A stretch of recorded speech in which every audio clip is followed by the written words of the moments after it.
Hello, everyone. Thank you so much for joining us today. We're going to get started in a few minutes. I'm going to let some more people sort of filter in. But today we're going to be talking about the buyer's journey. We're going to be talking about how to use content in the buyer's journey, how to accelerate the buyer's journey. It's going to be a really fun and engaging, hopefully, discussion. We're going to have some questions that we're going to be sending you during the broadcast as well. So be on the lookout for those. They're just going to ask you a few questions about your process and how you typically approach the buyer's journey and use content. We're also going to have some great resources for you at the end of the webinar. Just before we get started, I'm going to go over some housekeeping things. So something to keep in mind, we will be emailing you after this webinar with the slides and the recording, as well as those resources that I just mentioned. So you will get everything that you need. If you do have any questions, there is a tab for questions. So please make sure you put those in that tab because we will have some time at the end of the webinar to address all of your great questions. And if for some reason we do not get to your question, like I mentioned, we will be reaching out to you. So you will have a chance to connect with our speakers and ask them anything that you need to know. And and they'll make sure and get back to you and help you with all your questions about content and the buyer's journey. So I'm going to go ahead and pass the torch off to our speakers, let them introduce themselves, and we'll go ahead and get started. Cool, awesome. Thank you, Natalie Slyman, for that introduction. This is Natalie Stazowski, VP here with Influencing Co. I've also got David Fortino with Netline, so it's nice to meet everyone. Hope everybody's having a good Thursday. So I'm here with Influencing Co. Influencing Co. really sits at the intersection between content marketing and PR, and really looking at how can we leverage the insights that an organization has and turn that into a consumable piece of content.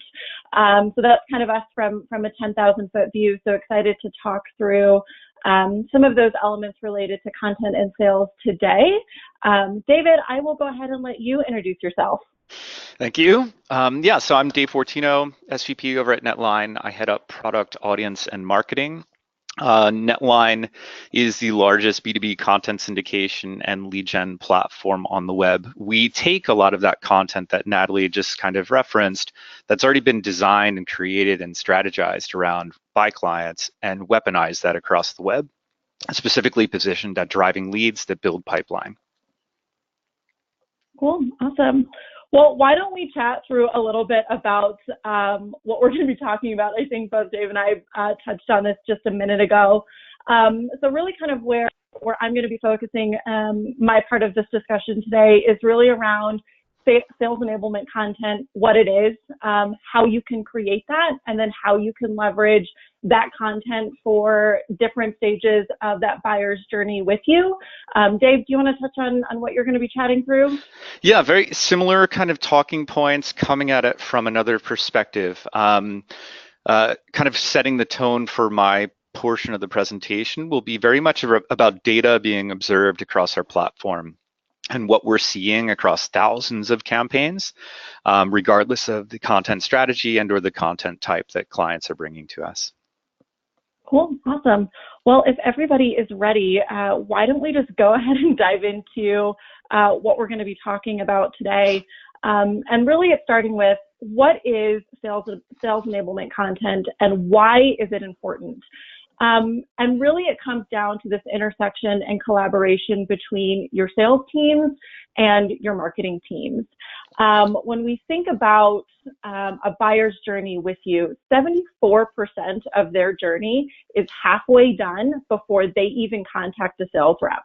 So how do you control that? How do you educate them so that they are better buyers and they're better clients for you, and you're actually controlling what they read online to help educate them to solve their problems. So a little bit more about kind of what it does and why it's important. So one, it saves you time. When we think about content, it can actually end up doing a lot of the legwork that your phone calls with leads might have, that your emails with leads might have, helping overcome objections, maybe diving into a specific area a little bit further. It actually lets your reps focus on selling versus providing education or answering the same questions. So it kind of goes back to that saving time element. The other area that it really kind of supports on as well is it shows your leads that you know your industry, you know your stuff, and kind of brings that credibility. So it showcases you guys kind of as those experts, as those leaders within the industry, helping them make the best decisions for the solution that they're looking to solve. It adds consistency to the sales process, and then it really helps ensure expectations are being set correctly for new customers. One of the fascinating statistics that I was reading about earlier was how much content can actually impact a buyer's journey. So when we see that sales and marketing teams are aligned, there's dialogue between both of them, it can actually generate over 200% more revenue. It can help close 38% more deals, and it can actually earn 36% higher customer retention rates. Those are insane statistics, and so this is a very crucial collaboration that we see across trends that should be aligning really well on their strategies. So what is sales enablement content? Let's talk a little bit through exactly what that might look like. Overall, we're talking about any type of content that you could see supporting a lead in their decision-making process with you and serving that content up to them based on where they're at in that buyer's journey with you.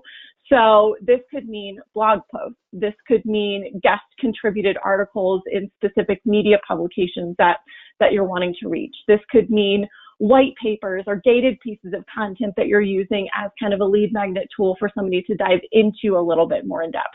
Case studies, infographics, webinars, email drip campaigns. So obviously those are a lot of different types of tactics, and we're going to dive into all of that a little bit more, but it's essentially, again, serving up content for your leads at every stage of that buyer's journey process with you. So what does it exactly do? It's key to create content that really, one, overcomes common objections during the sales process, educates prospects about your company, your processes, your ROI. It primes your prospects to become good customers down the road. It provides valuable information that your prospects can pass along to their decision makers or their teams. And again, it really helps set up your potential client to be the best possible client for your organization. One of the crazy things that I was also reading as well is 80% of content that a marketing team traditionally creates actually goes untouched by sales. And so one of the questions that I have is really looking at, okay, how do we start to align those two organizations? What are some of those challenges that you're facing from a kind of knowledge share perspective from your sales teams? And actually, what are some of those barriers, if you will, from a content creation perspective? So I'm going to launch a poll here really quickly. I'll give you guys about 20 seconds or so to answer that. And it's really talking about kind of where do you guys feel the biggest content creation obstacle is today within your organizations? I'll let you guys go for about 20 seconds here.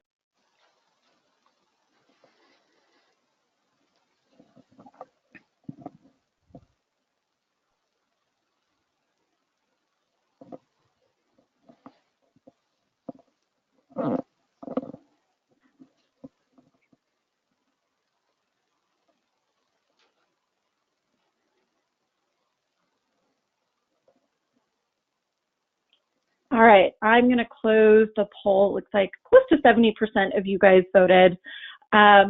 So one of the crazy things that we just showcased was about 44% of your team was that there was no dedicated team to actually implement them.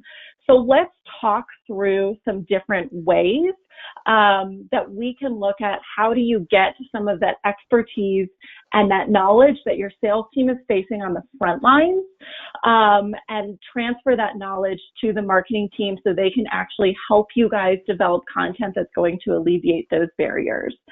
So one of the first things is make communication easy.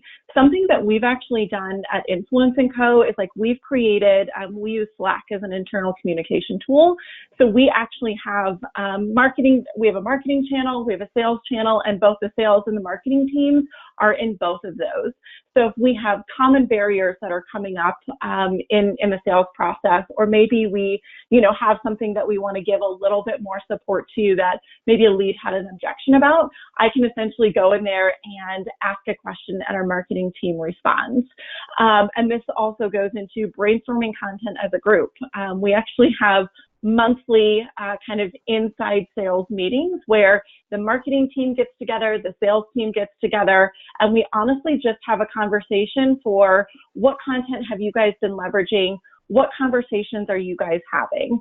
And so one of the things that our marketing team does, and that you guys should probably be thinking of as well, is different questions that you can actually be asking your sales team. So what sorts of questions do your leads most often ask? What is it that we do that your leads find most confusing? What are the biggest reasons for leads passing on working with us?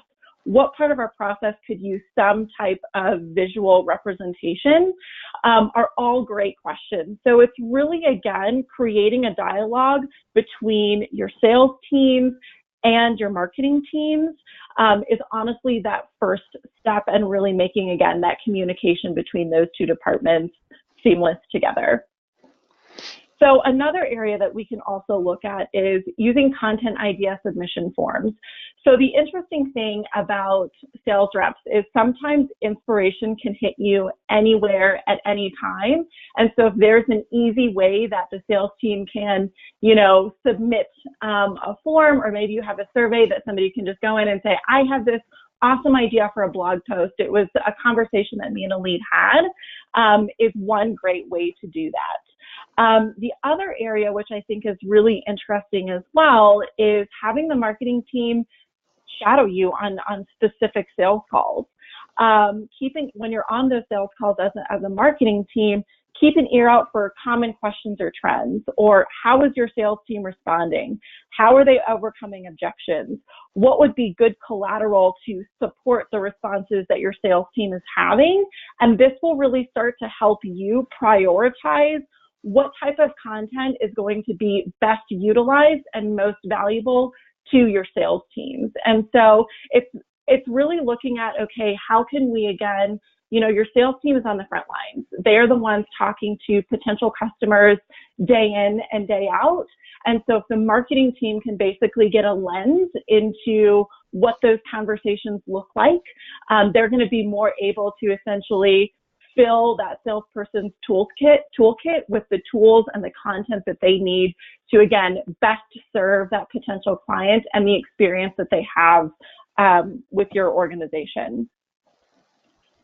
So now that we've kind of talked through a little bit of kind of where to tap into inspiration for some of those different types of content ideas, I want to talk through when and how to use that. And so we're going to kind of focus on 3 stages here, and we're going to dive into them here in the following slides as well. But really, they talk about the awareness stage, the consideration stage, and the decision stage. And essentially, content in each one of these stages, it's all about staying top of mind, so that when your prospect is ready to purchase with you, you are the first one that they think of. They have seen you as a resource. They have seen you actually helping them make the best decision for their organization. And so that is really kind of the purpose of where to implement content at what stage of the buyer's journey, is doing it consistently enough to stay top of mind, so that when they are ready, you guys are that obvious option that they want to go with. So let's dive into the awareness stage a little bit. And so at this stage, people aren't necessarily familiar with your brand.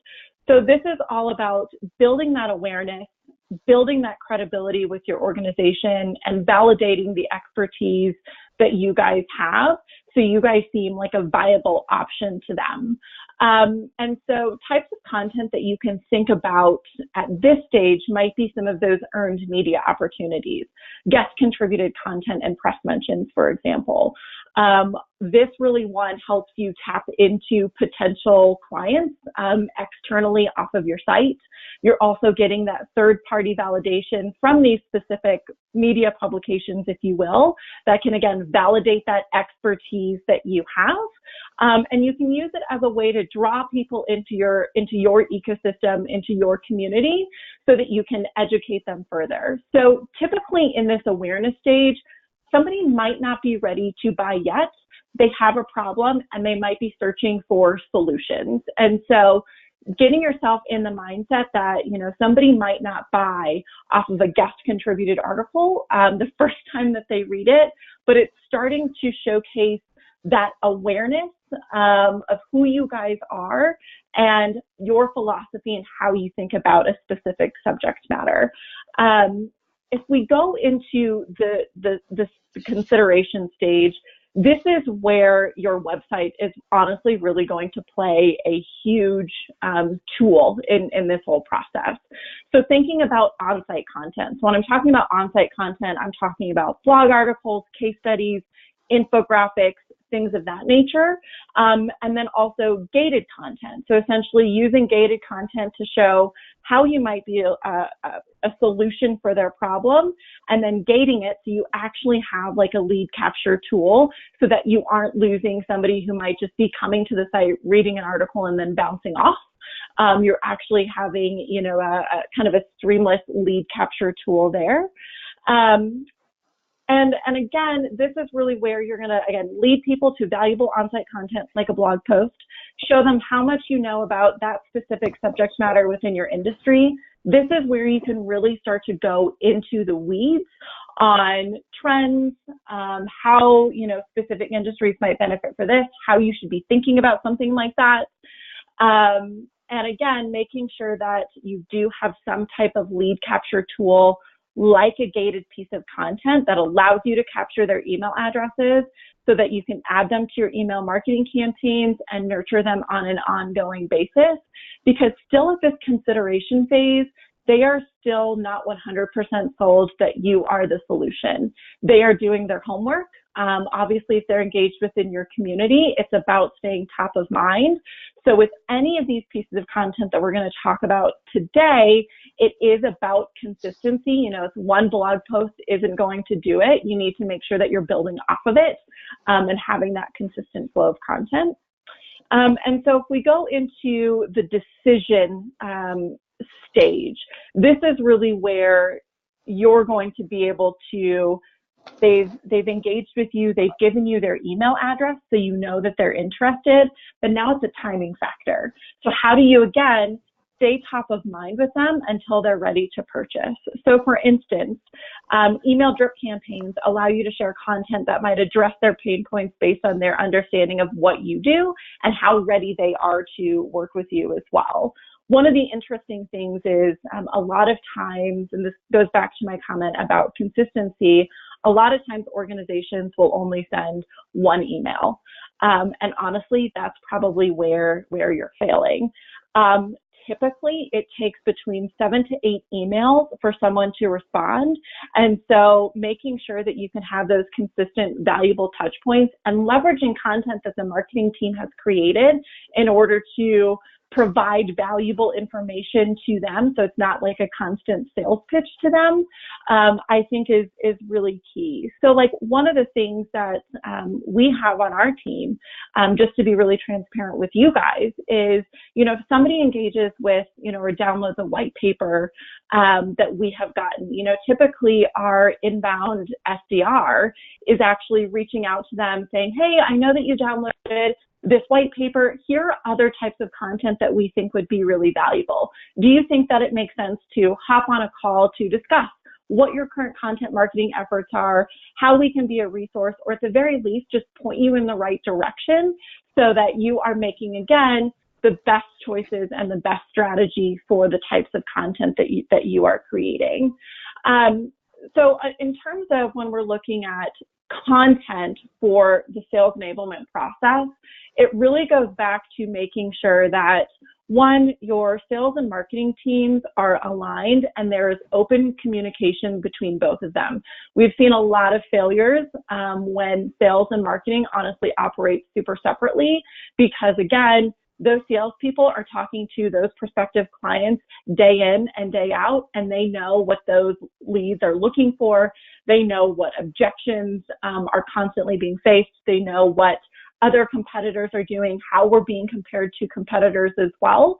And so I think that that's really key. And then when we're looking at content from a sales enablement capacity, it's really looking at, okay, how do you serve relevant content up in the sales process based on where they're at in their decision-making process with you on a consistent basis? And I think that's really key of, making sure that if they're in the awareness phase, you're not, opting them into an email drip campaign because they're not ready for that. And they're honestly going to be turned off from that. And so I'll kind of wrap it up there on my end. And then David, I'll let you kind of jump in with some more of the statistics and data that you were talking about as well. But I think with every single piece of content that you're creating, consistency is key, and then really understanding where your audience is at in their buying journey with you, and then making sure that your sales and marketing teams are aligned. Absolutely. Yeah, that's very well said. And the consistency aspect is very much kind of, you have to get into that mindset of kind of just beating the drum and ignoring the fact that, situationally, maybe you're going to have a hit song along the way, but ideally it's about that consistency, because without that, then perhaps you don't have any hits at all. Yep, absolutely. And that's honestly where we see the biggest challenge is that, a lot of organizations create like one piece of content and think magic is going to come from it. Sure. And again, sometimes you'll have, that diamond in the rough where you'll do that, but you again need to really make sure that you are staying top of mind, and you have to do that at a consistent rate. Absolutely. Don't you think that also relates to when you talk about sales and marketing alignment, just corporate executive alignment with those initiatives is equally as important? Absolutely. Because again, it's something where content is an authentic experience. It's a chance for you to humanize your brand and really showcase the expertise that you guys have. And so honestly, every content is kind of like the fuel that builds the fire for multiple, outside of sales, multiple different divisions of your organization. And so really looking at it from like a content first mentality of like, how can this content really replicate across the organization? How can we get the executive team to share their insights and understand how content can play a role as well? I think is huge. So yes, absolutely. No doubt. So what I'd like to do now, before digging into my section, I'll pull up a few poll questions. I'd like to see if everybody can quickly participate with those, and then we'll continue on. And so I'm going to launch the first one now. Question is, do you create content based upon the buyer's journey? Relatively simple. We'll see how everybody responds here. Give you about 20 seconds or so.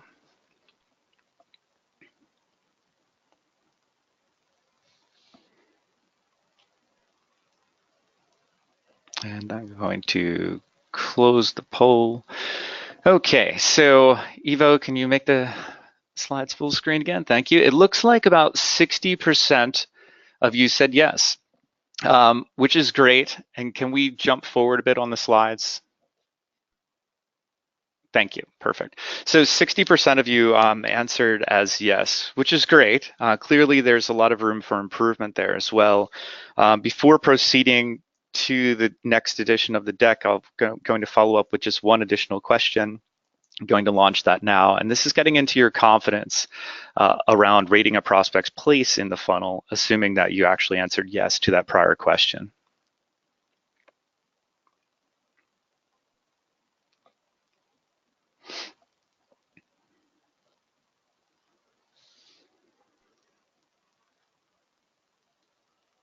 Okay, closing that one as well. So what I'm seeing now is 40% answered slightly confident, 15 neutral, 30% not confident, 10% has no system to be confident, and 5% were highly confident. So I'm assuming most people listening right now would love to be in that 5% bracket. Unfortunately, that's not the case. And so what I'd like to do is try to dig in a little bit about content consumption and as it relates to demand gen and driving pipeline within the guise of this all being obviously B2B oriented. We commissioned a report every year. It's called the State of Blank, whatever year that might be, Content Consumption and Demand Gen Report.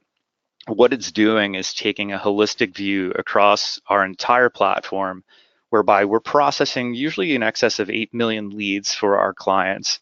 Those leads are spread across 8,000 plus assets, thousands of campaigns, hundreds of vendors. And what we try to accomplish with the report is to distill actionable insights that any marketer, regardless of their discipline, their job level, and or the vertical industry that they're looking to target, can take back based upon the observations that we've made. And so what I'll riff off here over the next coming slides will be some insights into the report. The report's quite lengthy, so I encourage you to check it out further, but there's some obvious things that marketers quickly go awry with. So let's kind of dig in. We'll try to unpack some of that. So the first observation made in the report is that the struggle is completely real for professionals actively using content, trying to target and buying decision-making influencers, decision makers, and or the actual buyers. And so what I mean by that is that just looking at what we've processed over the past year, you're talking about millions upon millions upon millions of pieces of content that users come into in contact with that they actually don't engage with. And so part of our discovery here is to also uncover a bit as to how you get not only your content to be consumed and engaged by professionals that are in line with your needs, but ideally in line with the buyer's journey stage that you're looking to target. And so one thing that clearly came out of this report was the understanding that a lot of marketers go wrong by forgetting to target the entire buying committee. What I mean by that is they tend to aim more senior oriented inside organizations, and we'll get into that in a moment and what that means. But beyond that, they very rarely are focusing on the influencers, and influencers are really all of those stakeholders throughout the organization that are consuming content and are trying to learn about what's the most important attributes, values, value props that are associated to making a decision to support this internal advocate for a product or a project. And this gets back to Natalie's comment earlier on. I wrote this down. A properly deployed, targeted, and journey-aligned campaign within the organization that's assuming that you'd actually be targeting the influencers as well can lead up to 200% more revenue from that set account. That's amazing. Mm-hmm. And so I don't know if you have anything you want to jump in on there, but that one to me immediately stuck out as a great line to kind of support this slide. Yeah, no, it's crazy because you also have to think about what are, if you're talking with your primary point of contact in a sales conversation, but they've got to pass this up to maybe their director of marketing, their CEO, whomever that looks like. What are the types of collateral that you need to send to them so that they can have the best conversation? So like sometimes what our sales team does is they'll say, okay, who are all of the decision makers that are going to be a part of this conversation? And what do you think they're going to value out of this? Sometimes it's around, they want to see case studies. They want to see hard facts. They want to understand the ROI. Sometimes it's, okay, they want to understand why this might make sense for their organization. And so I think really understanding, okay, who is like your point of contact that you're talking to in that sales process? What is their journey that they have to sell that up internally? And what do those other influencers in that decision-making process value? Exactly. I couldn't have said that better. So what we'll do is advance on to the next slide. And what you're seeing here is another key takeaway from the report, which this was kind of quickly referenced on the prior slide, which is that a ton of marketers tend to try to aim aggressively, leaning towards the C-suite within their targeted accounts. And even if they didn't understand that it was a targeted account list, they weren't really deploying an ABM campaign per se. but it was just a normal content syndication campaign. They're still trying to reach upwards inside the company. That's not a flawed strategy at all. It's simply one that needs to have expectations kind of set at the door based upon what kind of consumption you really should be expecting from professionals at that level. As you'd expect, influencers within targeted accounts carry much of the load associated to researching content, filling out forms, engaging with vendors, and making recommendations internally. When I was referencing that marketers often go wrong about ignoring influencers, it really gets back to some of these core fundamentals that you're ignoring the fact that just that thought of jumping directly to the final decision maker will make the process that much more simple.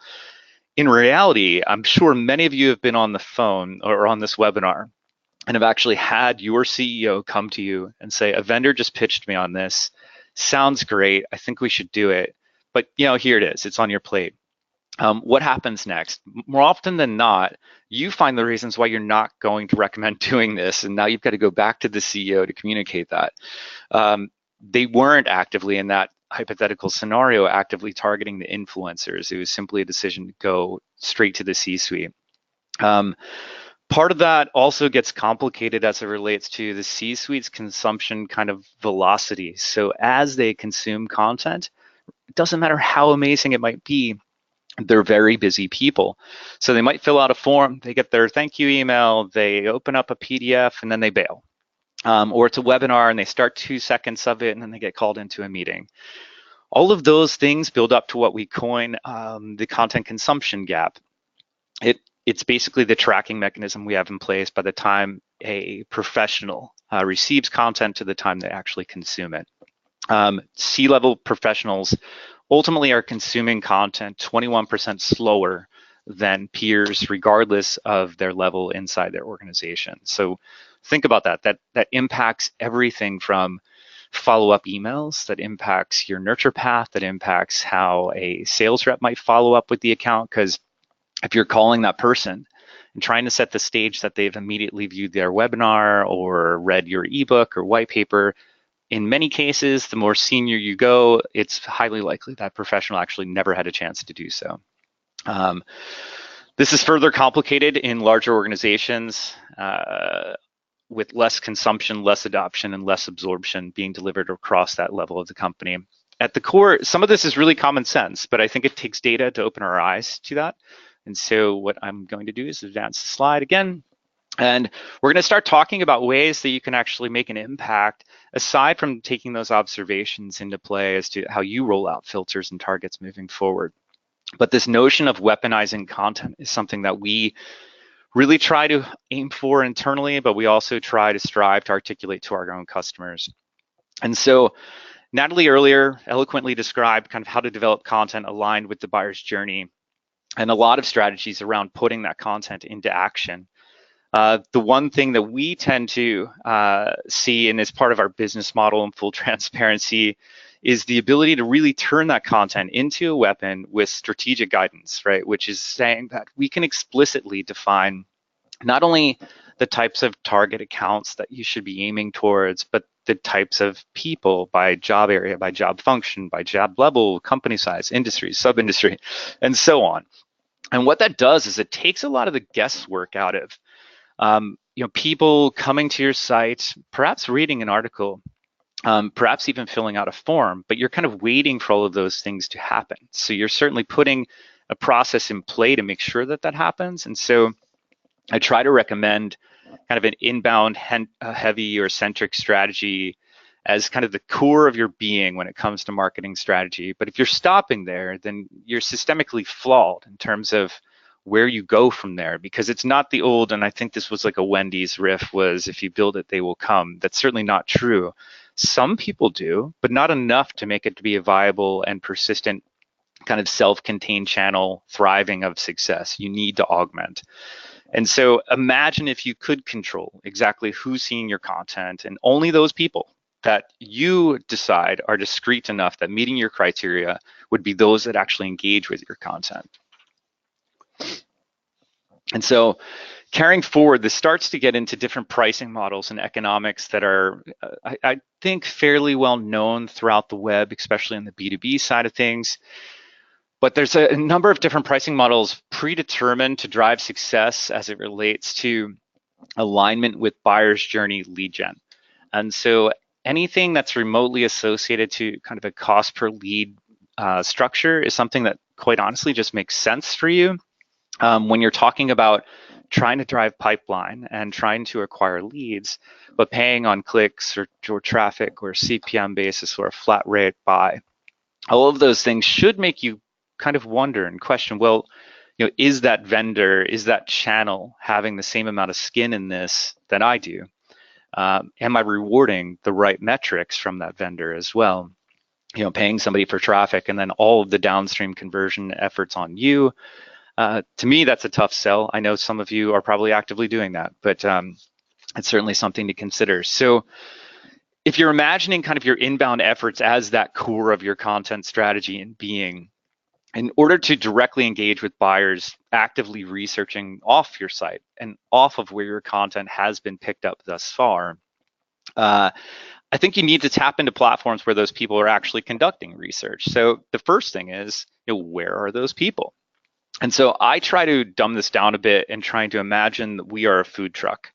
The beauty of being a food truck is that we've developed a model that allows us to go consistently wherever our customers are going and wherever they are consuming content. And I use customers and prospects synonymously. And it's not the other way around.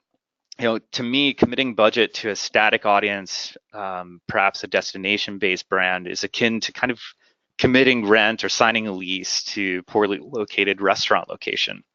You might have the best food, you might have the best service, the best chef. If you're in a bad spot, there's not much you can do about that aside from surely pay for advertising, but perhaps consider something else, go to a different location and find people who are wanting to find you. That food truck analogy can actually be applied further when you start thinking about ABM campaigns. And so relating it to that, it's like if you had a food truck that's serving, I don't know, Mexican food or Korean food, do you show up at a Polish festival? I think the answer is no. Perhaps if they're very creatively kind of cuisine interest people, then sure. But obviously, most people would say, well, where is the next huge street food festival or Mexican food festival? And that's proper alignment, not only to the fact that you're aligning like-minded people who have an interest in what you have to offer them as a brand, but in that specific case, you're also aligning to the journey, because very much your content in that case is the actual tacos that are for sale that people want to buy. Now, I've distilled B2B marketing into a very consumer and dumbed down application, but it really allows you, I hope, to visualize how you should be moving more nimbly and how you should be kind of pushing content in a way that allows you to do that. And lastly, as part of that, whether you're a restaurant or you're a B2B marketer, enterprise, mid, even Soho, SMB, the aim should be to always be providing ASAP content. And what I mean by that is an always on supply of answers to problems. The biggest thing there, and this, I'm sure Natalie probably has some perspectives on this, is that it's not just about churning out a ton of content and calling it a day. It could be great content too. You just have a ton of it. And it's not about the repetition alone. It's the fact that if you can master that balance of velocity with excellence, with problem-solving content that directly speaks to people's pain points, then you're earning credibility and loyalty. So I'll take a minute to pause, see if Natalie has any thoughts to chime in on that one too.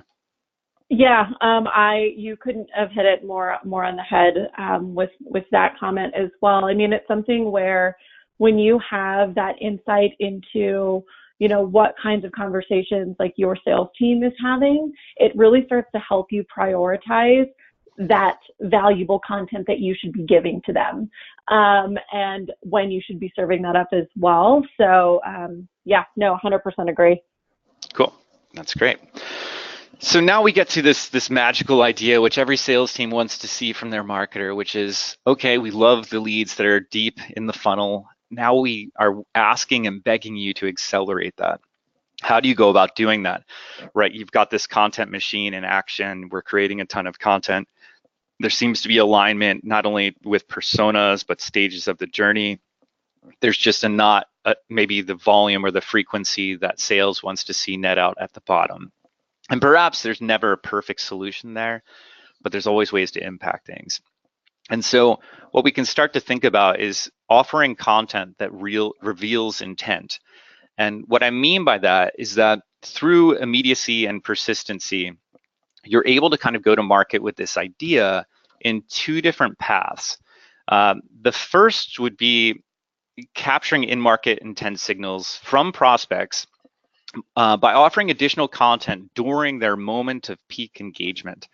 And what I mean by that is as that user is specifically engaging with an asset, whether it's on your site or elsewhere, design those pages as a way for them to provide additional insights into their state of mind without actually verbally asking them to do so. And so a way you can go about accomplishing that is that additional content can be aligned to journey stages as the user is actually seeing this content. They're not knowing that. They're not right next to a checklist. It's not saying, you know, bottom of funnel content or perhaps a vendor comparison guide as bottom of funnel. They're not doing any of that. But based upon that flow of progression as the user's engaging with your content, you're able to capture immediate insights from a first-party perspective directly from them. And then from there, score those leads immediately further in the pipe based upon the content that they've already requested. The alternative, and I think a lot of you might say this, is that, well, we have that content and we have that on our site as well. And we promote it all actually. But you're leaving it up to somewhat organic user behavior for them to select at that time that made sense for them. And so if you aggregate the content kind of request process and allow it to be not so much haphazard organic discovery, but strategically designed so that you are orchestrating exactly what content goes where and why that page is basically behind the scenes a funnel. It looks very much like that, whereby there's assets designed to hit on every major touch point, pain point, and perhaps even stakeholder within the buying committee. You have them there, right? So when I talked about that during peak engagement, odds are if they're spending a little time on your site or even elsewhere, they're consuming your content, don't wait for them to come back and do it again. There's a chance that they'll actually give you more straight at that moment. You just assume that they wouldn't. What's the worst case that happens? You ask a question, you present additional content, and they don't. That's fine. That was exactly the lead that you're getting before. So definitely go for trying to capture additional intent. Another way of accomplishing this is something straight out of kind of old school marketing. And this is something as a digital marketer, I still kind of am perplexed by, but we have firsthand experience with this as a business. It works extremely well. And so as you can see here visually, I'm referring to deploying this model and this process, which we would call kind of full funnel acceleration, as a way to deploy through phone. And so what I mean by that is you can establish a process or find a vendor that can help you deploy a flow similar to what's mapped out here for curated outreach. The end goal of that outreach is having accelerated first-party dialogue with your prospects. All of those users have initially consumed some piece of content. You can kind of view this as a nurture path that's delivered via phone and could be done in tandem with whatever you're doing on email and or display through retargeting. And it just depends on where you're at in the level of sophistication, your budget discretion. This is a thing where you theoretically could even trial this. If you're a really small company, you could deploy these ideas internally. Perhaps they come to a point where there's not enough bandwidth to support them, but it's easy enough to do these things. From there, you're able to extract far greater insights from prospects about their place in the buyer's journey simply by obtaining these signals directly from them, right? It's a dialogue, it's a discussion. It's not a web page visit and we're trying to decipher intent and well, they checked that product matrix there and this case study. What exactly does that mean? Do we score that a 4 or a 3.8? And so on. It's not that nuanced, but it's actually a little bit more valuable because you're getting people to actually say, yes, I have this need. No, I do not. And then you're passing them on appropriately. That alone is immensely valuable. One additional aspect of this approach is that you don't need a ton of content to do it. And so if you are content lacking and you're kind of at the smaller spectrum of the organizational footprint, and perhaps you don't have budget to create new content, this is an idea whereby you can have one piece of content kind of start as that touch point and key point of engagement with that user or prospect, and then take it offline via phone and start learning from there. And comically, kind of before we wrap up this slide, I'm certain maybe some of you are laughing at this, but 69% of all leads on a recent campaign that we delivered were found to not only be engaged with the content, but these prospects that were actually run through this process self-reported that they had a need with the vendor, that the vendor potentially solved, alignment with the vendor's feature set, and most importantly, timing transparency, that they were actually in market to make a decision over the coming 60 days, right around whatever that product was that our client was offering them. And to me, that's mind-blowing. The fact that if you didn't actually reach out to professionals, whether you deployed this model via web, email, retargeting, or phone, if you're not asking these questions and you're just waiting for organic behavior to occur, you're never in the position of kind of driving your own marketing success. You're always at the whim of what may eventually happen. But I think the marketplace is flooded with content and decisions for marketers to make, and sometimes they make the wrong decisions. And your customers might make the wrong decisions simply based upon the fact that they didn't see what you had to offer. It's not that they didn't want to pick you. Perhaps they just forgot about you. And so, as you can imagine, I hope you can tell in my delivery, I could riff on this stuff for hours. So I'm sure Natalie would be like killing my mic in a few minutes. Enough. But yeah, if anybody wants to kind of carry forward on a discussion afterwards, please feel free to reach out. I'm really accessible on LinkedIn and Twitter.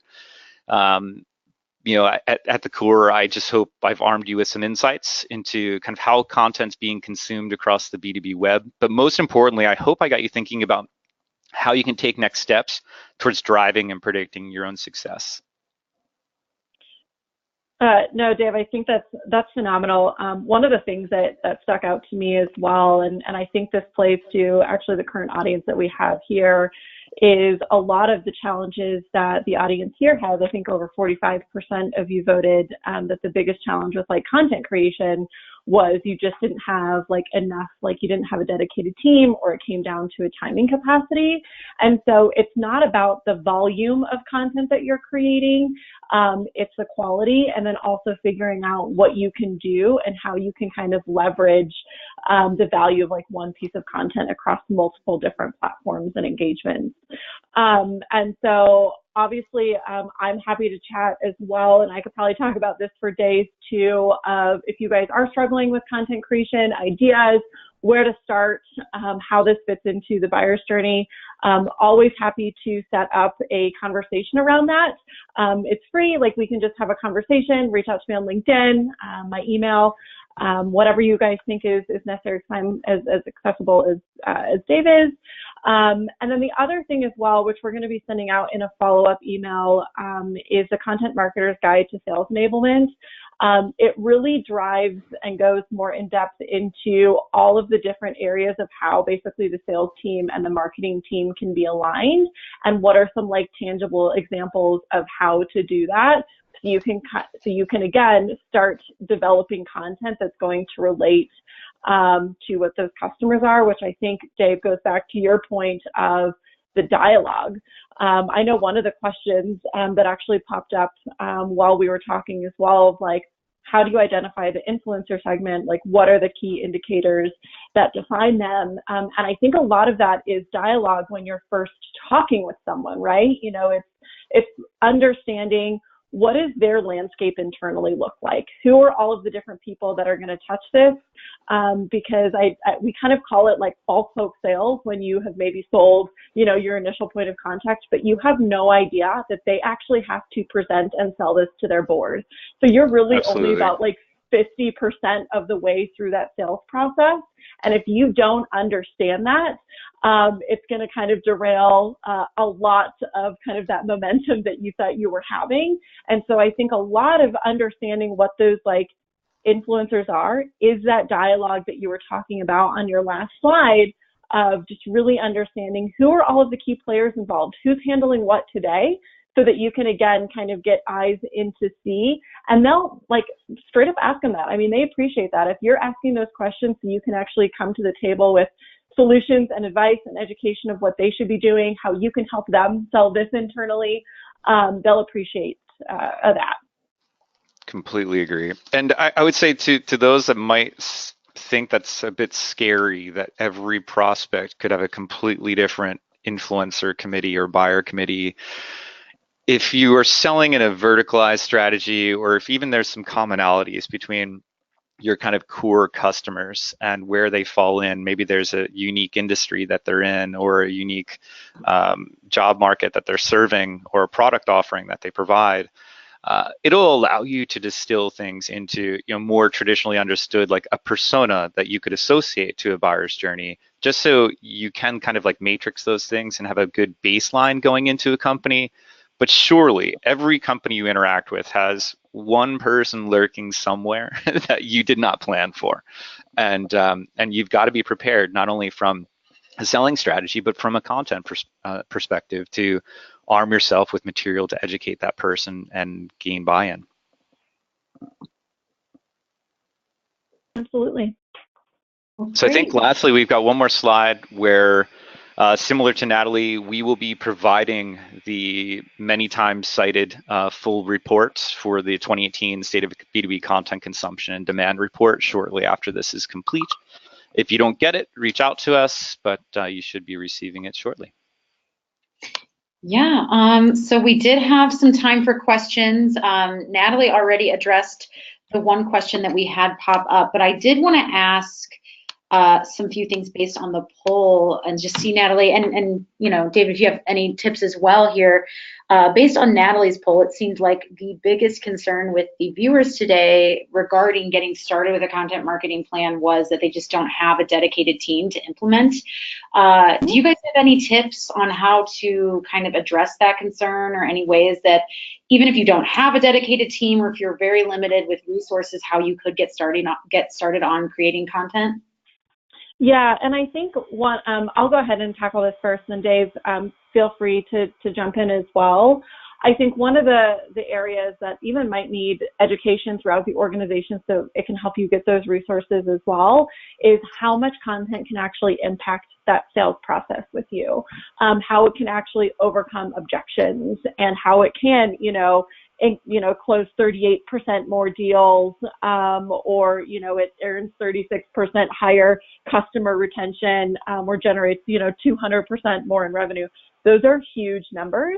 But I think, again, it's coming back to the point that Dave, you and I were just talking about. You don't have to, it's not about quantity, it's about quality of content.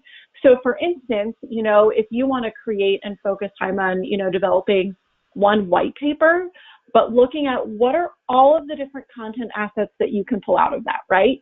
Whether that's blog content, whether that's infographics, whether that's case studies, whether that's, guest contributed articles and earned media opportunities that you're pulling, or inspiration from that piece. You've basically saved yourself a ton of time. So you're not creating new assets after new asset. You're really working from one larger piece of content, and then your content is also aligned with all of that information. And so looking at that, but then the other thing is from like a content ideation perspective, if that's something where you're like, I don't know, how to, get ideas from our sales team. I want to understand like what would be most valuable for them, so the content that I am creating is actually going to be used and is valuable.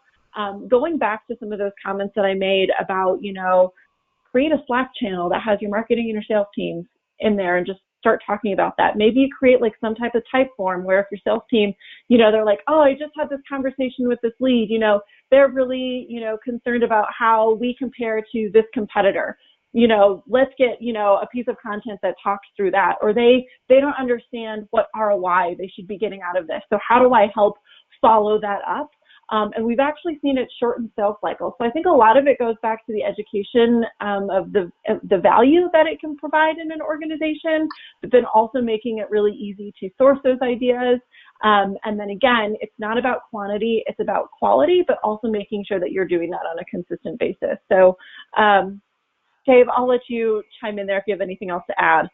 Yeah, no, I completely agree. I think the one additional component I would suggest is don't be afraid to talk to customers directly. Your sales team's going to provide you one view of what they heard, from their customers. Now, if you can speak to your prospects and customers directly, as a marketing org, you're going to probably hear maybe a slightly different version just because of how marketers are wired versus salespeople are wired. But also it allows you, if you're in the room or on the phone or on the webinar or Skype session, whatever it might be, to ask follow-up questions, which is to me the biggest learning opportunity. It's not about just hearing what sales heard, which could be like a roadblock type question or a challenge question being raised by the prospect, and providing an answer. It's digging in and unpacking what was the reason to ask that question. Like, were they burned in the past by another vendor? Do they have technologies in-house that are not compatible with this other vendor, or they think you might not be compatible with them, whatever it might be. But that follow-up question to me is always more important than the first one. I tend not to learn too much from the first just kind of riff where it's like, okay, that's an obvious question, but there's reasons why you're asking that. Like, I need to understand those things. Yeah, absolutely. And I think it's also, there's a couple other questions that were asked too of, hey, I have a really small team. I am the marketing, I am the sales department. And so how do I focus? How do I do this? And I think it all comes back to goals.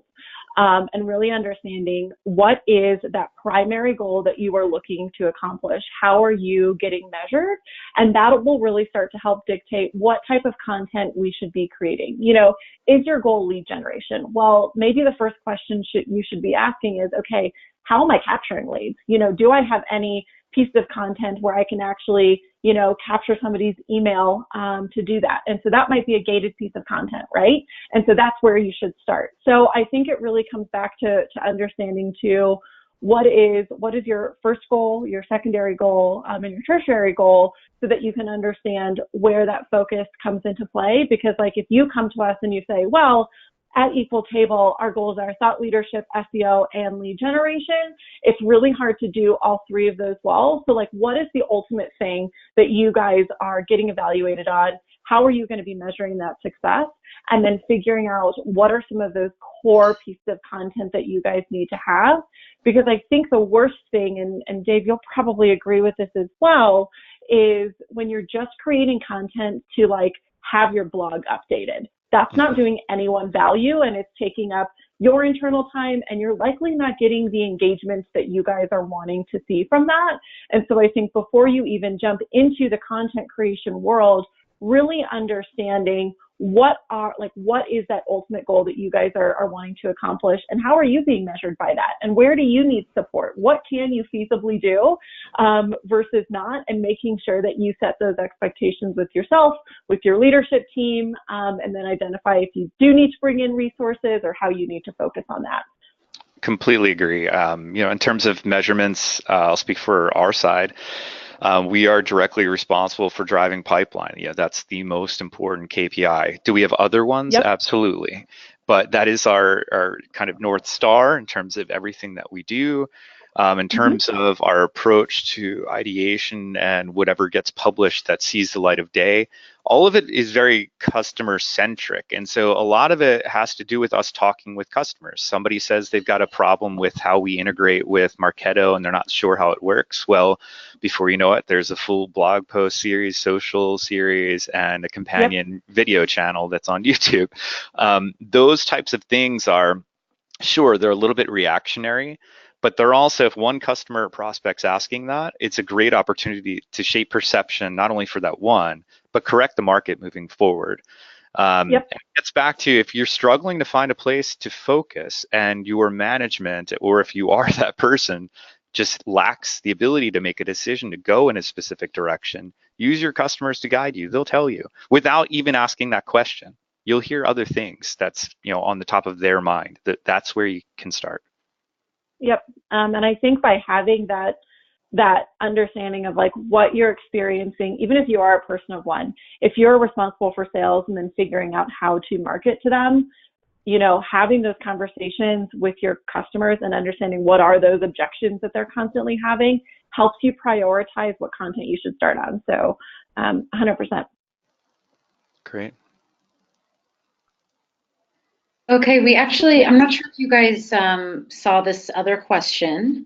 It says, I am launching my product on a Kickstarter in April. It is a B2C sale. I'm doing this on a shoestring budget. I am the marketing and sales team. What would you recommend is the most critical thing I should be doing for content creation? Good question. I'll tackle it, but there's probably some discovery that I'd want to do to really understand all of the different moving parts there.